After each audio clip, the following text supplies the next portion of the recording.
let's get on to another one. So the next question is from Donna, and she was using Snap to guide with the edge brushes, and she was explaining that it was not snapping as she would expect. So let's open a blank canvas. I'm going to make it large enough, and I will make an area here that would be a paper, let's say. And let's activate now one of those edge brushes.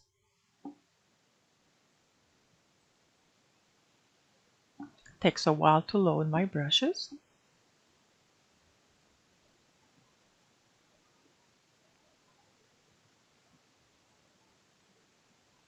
So I will go with edges. So let's use this one, for example. Okay, so I will want to have, this is a brush, actually I used this as a brush. I should have used it as an eraser,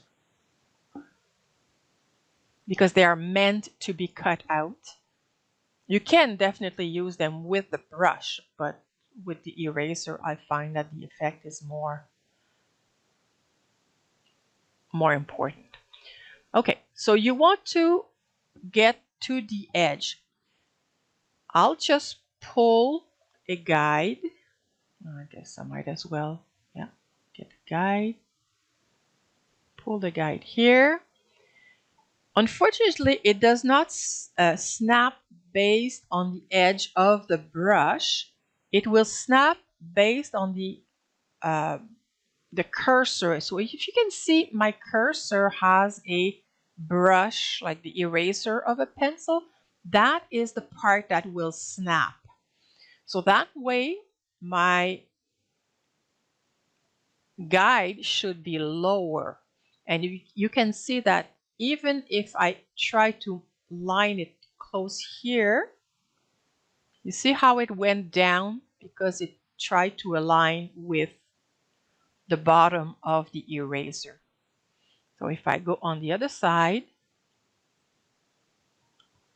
it will snap, but you have to know where to snap it. That's something that's not necessarily as obvious. So let's see. We have this one will snap this way. And I have this one, which is for the corner. Notice where my cursor is. It's going to snap also at the right height. That's the way that the brushes were made.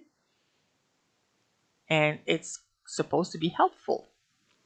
So I can now rotate 90 degrees and I would have the other corner. I did not measure exactly here, but let's say that it would arrive around here. It will be lined up. I don't know about the spacing. It might not be perfect here, but that is how it will snap. You will also have to be careful that the snap effect has a certain distance.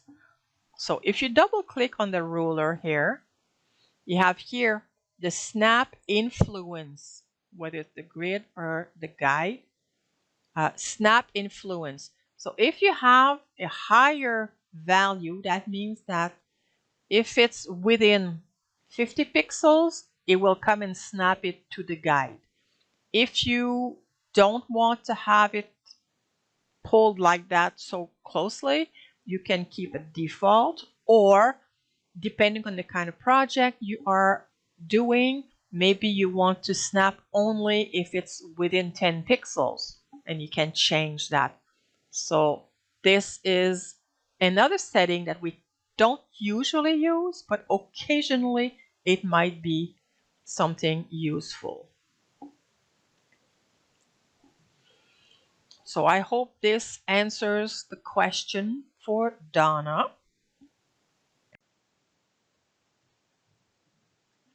Hey there! I hope you found this information helpful.